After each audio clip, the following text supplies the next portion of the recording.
और आज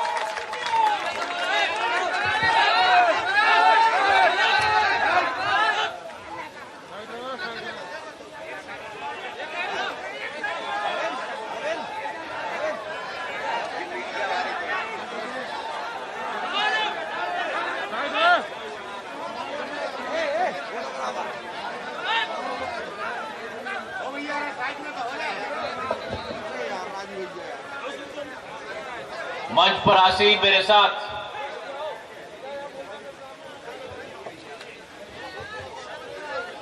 इस क्षेत्र के गौरव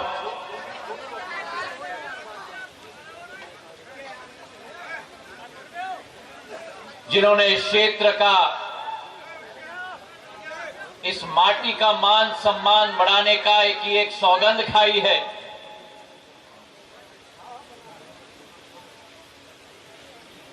मेरे सम्मान्य, मेरे आदरणीय एक कुशल जनसेवक आदरणीय प्रहलाद पटेल जी, मंच पर आसीन मध्य प्रदेश सरकार के हमारे मंत्री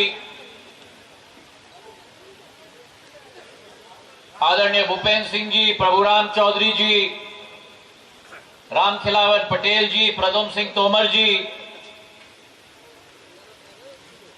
हमारे जिलाध्यक्ष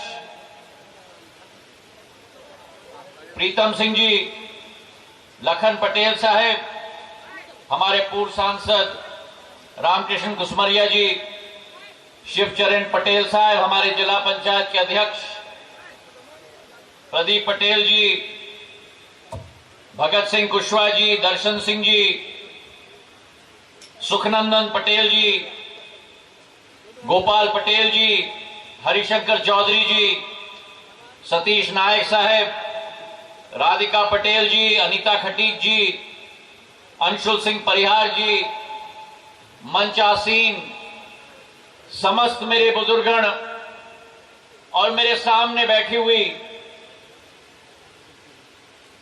हमारी इस गांव की और दमोह और आसपास से आई हुई समस्त मेरी प्यारी जनता जनार्दन, मेरे परिवार के सदस्यगण जो यहां मौजूद हैं,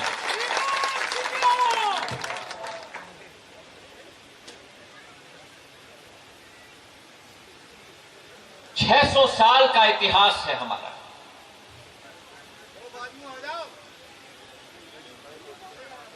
600 साल का इतिहास है इस दमोह की माटी का।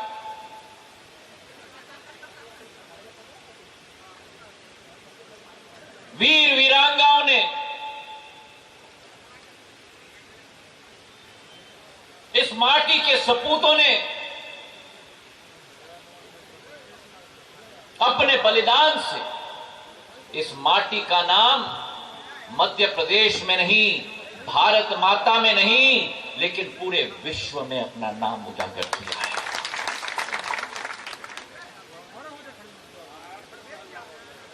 ये रानी दुर्गावती जी की माटी है,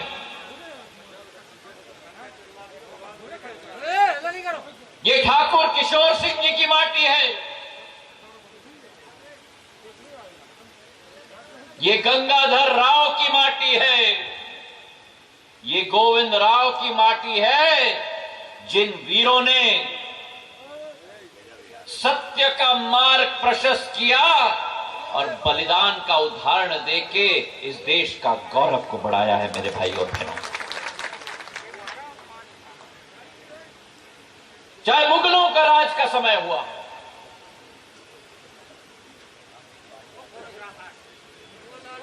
चाहे अंग्रेजों का राज का समय हुआ हो,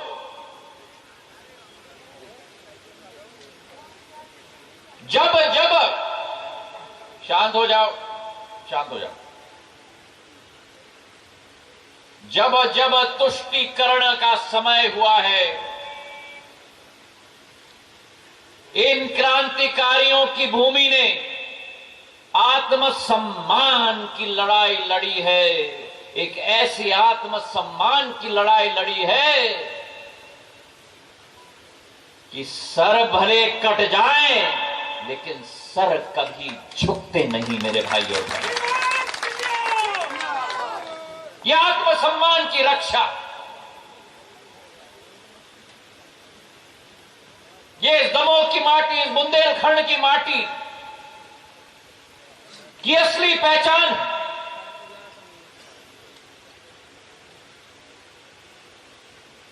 कलयुग का समय है और कलयुग के समय में जैसे प्रहलाद जी ने भी कहा, बिछोलिए आएंगे आपके बीच में, पूतना के रूप में कई लोग आएंगे आपके बीच में। पर मैं मानता हूं कि इस दमोह की जनता सत्य और झूठ को परखने का काम अच्छी तरह से करती है।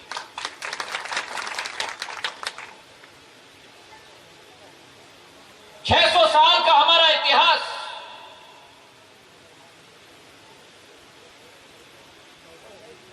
और 15 महीनों में जो सरकार यहां बनी थी,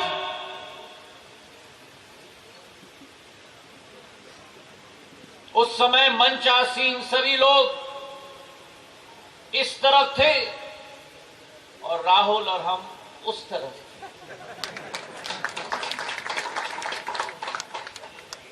15 महीनों की वो सरकार बनी,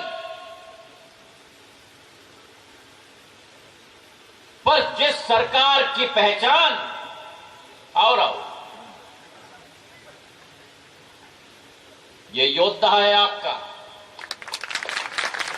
इसकी कोई जात नहीं, कोई धर्म नहीं, इसकी जात और धर्म की पहचान करना है तो एक ही जात और एक ही धर्म राहुल लोधी की है, और वो है जनसेवा।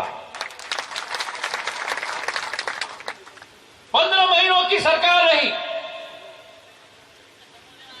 और उसकी पहचान वादा खिलाफी की, भ्रष्टाचार की, और उस सरकार में अभी भूपेंद्र सिंह जी कह रहे थे, मुख्यमंत्री एक नहीं था, जोड़ी नंबर 1। छोटे भाई,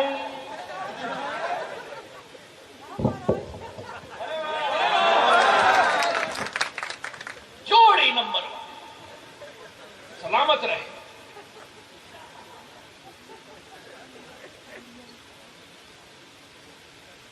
और वो जोड़ी नंबर 1 ने मध्य प्रदेश को लूट प्रदेश बनाकर छोड़ा था 15 महीनों में।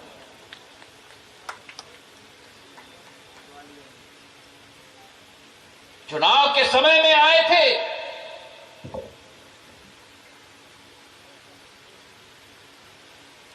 इस क्षेत्र में घूमे थे, फिरे थे, और आज यहां आकर सौदेबाजी की बात करते हैं। सुन लीजिए कमलनाथ जी और दिग्विजय सिंह जी, सबसे बड़े सौदेबाज अगर मध्य प्रदेश है तो जोड़ी नंबर 1 कमलनाथ और दिग्विजय सिंह जी की।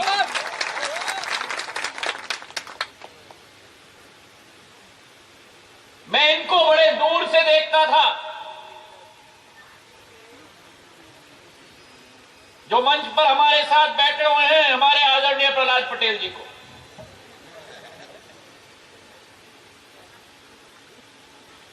इधर थे और हम उधर थे, लेकिन सदैव मन में मेरी प्रशंसा थी इनके प्रति। क्यों मालूम है? इसलिए नहीं क्योंकि ये बड़े नेता हैं, लेकिन इसलिए कि सत्य बोलते हैं, बेबक तरीके से बोलते हैं और अपनी बात पर अडिग रहते हैं। भारत में नेताओं की कमी नहीं है, भारत में सच बोलने वालों की कमी है। भारत में नेताओं की कमी नहीं है, लेकिन भारत में जन सेवकों की कमी है मेरे भाइयों बहनों। और आज वही मुद्दा दमोह में है। 2018 में यही जोड़ी नंबर 1 आई थी आपके सामने, कहा था कांग्रेस का कहना साफ, हर किसान का 2 लाख कर्जा माफ। मुझसे भी कहलवा दिया। क्या करूं, इनमें और हमारा खून एक ही है, सच्चाई की खून है। मुझसे भी कहलवा दिया। और इनके पार्टी के बड़े नेता आते थे मध्य प्रदेश में चुनाव के समय में और कहते थे भैया 1 साल में नहीं, 6 महीने में नहीं,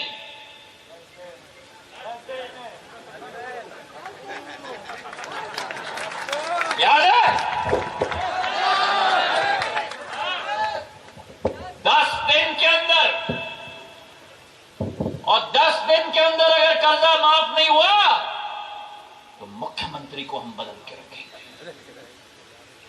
जो मुख्यमंत्री जनता के साथ वादा ना निभा पाए, मैं मानता हूं कि उस मुख्यमंत्री को कुर्सी पर बैठने का कोई हक नहीं होता। वो सिंधिया परिवार का खून है। मेरी दादी राजमाता विजयराजे सिंधिया जी ने जब डीपी मिश्रा की सरकार बनाई थी मध्य प्रदेश में और जनता के साथ वादा खिलाफी किया था,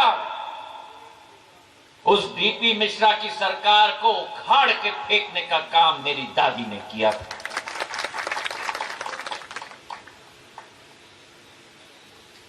और अगर उस परिवार का मैं वंशज हूं कि जो सरकार ने आपको वादा किया, मेरे अन्नदाता को वादा किया, मेरे गरीबों को वादा किया, और अगर भ्रष्टाचार की सरकार चली मध्य प्रदेश में तो ज्योतिरादित्य सिंधिया भी जमीन पर आकर उस सरकार को धूल चटाने का काम करेगा।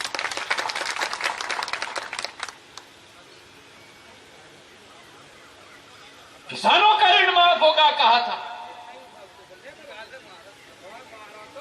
और इसलिए 2020 में उस सरकार को धूल चटाने का काम केवल मैंने नहीं, लेकिन उन 25 उपचुनाव में प्रदेश की जनता ने वो प्रमाण पत्र जोड़ी नंबर 1 को दे दी कि अब आपकी विदाई तय है मध्य प्रदेश से।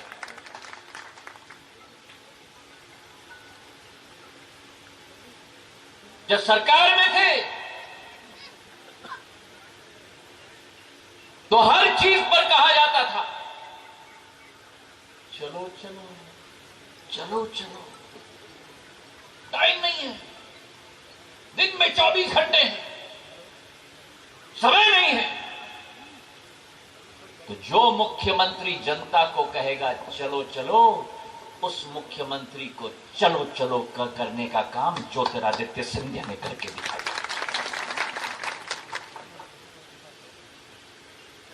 लॉकडाउन तो 2020 में लागू हुआ देश भर में लोगों की जान बचाने के लिए, लेकिन मध्य प्रदेश में लॉकडाउन उस 15 महीने की सरकार ने लागू किया जब वल्लभ भवन में आम जन को जाने का प्रवेश निषेध कर दिया और कारोबारियों का लाइन लगाया था वल्लभ भवन के अंदर। सौदेबाजों की सरकार। मैं तो मानता था कि सियासत था रास्ता सेवा जन की करने का, पर कमलनाथ जी आपने तो बना दिया रास्ता मन की करने का। भ्रष्टाचार का अड्डा बनाया वल्लभ भवन को। और आज मुझे गर्व है जिस नरेंद्र मोदी जी की सरकार, जिस शिवराज सिंह जी की सरकार, केंद्र और राज्य मिलकर जो मध्य प्रदेश में विकास और प्रगति का एक नया इतिहास रच रही है, उस इतिहास में आप और हम साथ में मिलके उसका मार्ग प्रशस्त करें। यह आपका और हमारा दायित्व बनता है मेरे भाई और बहनों। 1 साल के अंदर क्या अंतर मध्य प्रदेश में आया है? फसल का भुगतान, नौजवानों को काम, गरीबों का उत्थान और बुजुर्गों को सम्मान, ये भारतीय जनता पार्टी की नींव है, विचारधारा है और संकल्प है मेरे भाई। और जिन योजनाओं को कमलनाथ जी ने ठंडे बस्ते में बंद करके रख दिया था, शिवराज सिंह जी ने सरकार बनते ही, चाहे हमारे क्षेत्र की जनता के लिए संबल योजना हो, 25,000 कामगारों को 270 करोड़ रुपए की राशि का भुगतान किया गया, किसानों के लिए जो 0% पर ऋण देने का काम जो कमलनाथ जी के कार्यकाल पे 14% ला गया था, शिवराज सिंह जी ने दोबारा 0% पर ब्याज देने का, कर्ज देने का कार्य शुरुआत की। हमारे नौजवानों को शिक्षा का नई सोच विचारधारा, जिनकी आय 8 लाख से कम हो, सरकार उनका पैसा देती है शिक्षा प्राप्ति के लिए। बुजुर्गों के लिए तीर्थ दर्शन योजना, 47 लाख लोगों को पेंशन की योजना। और जब हम किसानों की बात करें, एक एक दाना खरीदा जाएगा कहा था, गेहूं के लिए 1,39,000 मैट्रिक टन का इतिहास भारत में मध्य प्रदेश ने रचा है। इतना गेहूं खरीदा गया है सरकार के द्वारा। और यही धान का फसल 37 लाख मैट्रिक टन। और किसानों के लिए फसल बीमा योजना जो कमलनाथ जी ने, वो अमिताभ बच्चन जी की शो है ना, कौन बनेगा करोड़पति, कमलनाथ जी ने तो आपकी फसल बीमा योजना की राशि जो कौन बनेगा करोड़पति शो में है ना, लॉक किया जाए। भाजपा की सरकार बनते ही उस लॉक को तोड़ के किसानों के खातों में 7,000 करोड़ रुपए फसल बीमा योजना की राशि हमने पहुंचाई। तो आज हमारी सोच विकास और प्रगति की। सबसे ज्यादा संकट पूरे क्षेत्र में पानी की किल्लत हमारे बुंदेलखंड में। और मैं बधाई देना चाहता हूं प्रहलाद पटेल जी को, जो अटल जी का सपना था केन बेतवा परियोजना, दोनों नदियों को जोड़ने का, उसे आज संभव करवाया है। और इस योजना के तहत 8 लाख हेक्टेयर भूमि सिंचित होगी। दमोह में अकेले 30,000 हेक्टेयर भूमि सिंचित होगी। ये देन नरेंद्र मोदी जी और भाजपा सरकार की है मेरे भाई और बहन। अमृत बनेगा हमारा क्षेत्र, पंजाब बनेगा हमारा क्षेत्र। 518 करोड़ रुपए की सीतानगर परियोजना सिंचाई की शुरुआत होगी। स्वास्थ्य की सेवाओं में जो आपको, दमोह की जनता को जबलपुर और सागर जाना पड़ता था, आज मेडिकल कॉलेज दमोह में स्वीकृत हुआ है ताकि लोगों की जान क्षेत्र में ही हम लोग बचा पाए। चाहे मेडिकल कॉलेज हो, सिंचाई की परियोजना हो, जो आपने मांगा भाजपा सरकार देने के लिए कटिबद्ध है। और मैं आपको विश्वास दिलाता हूं कि विकास और प्रगति में कोई कमी प्रहलाद पटेल जी, हम और राहुल नहीं होने देंगे। ये विश्वास मैं आपको दिलाता हूं। और आज राहुल के ऊपर उंगली उठती है। मैं दाद देता हूं इस नौजवान को, इसने न्याय और कुर्सी के बीच में न्याय और सत्य का रास्ता को चुना है। पूछो आपसे इससे, हर बार जब कमलनाथ जी के पास जाते थे दमोह के लिए योजनाओं को मांगने के लिए, मेडिकल कॉलेज की मांग इन्होंने कितने बार की कमलनाथ जी के सामने, एक ही उत्तर मिलता था, पैसा पैसा नहीं। कहां से रहता पैसा जब सारा पैसा कांग्रेसियों के जेब के अंदर चला गया। मैं दाद देता हूं ये राहुल को। मीडिया के साथ इंटरव्यू में इसने कहा कि मेरे जीवन के एक ही अभिलाषा है कि अगर इस क्षेत्र में मेडिकल कॉलेज में स्थापित कर पाऊं, मैं अपने जीवन को सफल मानूंगा। मैं दाद देता हूं इसको कि इसके रहते हुए मेडिकल कॉलेज दमोह में आज स्थापित होने जा रहा है। तो आज आपके समक्ष मैं निवेदन करना चाहता हूं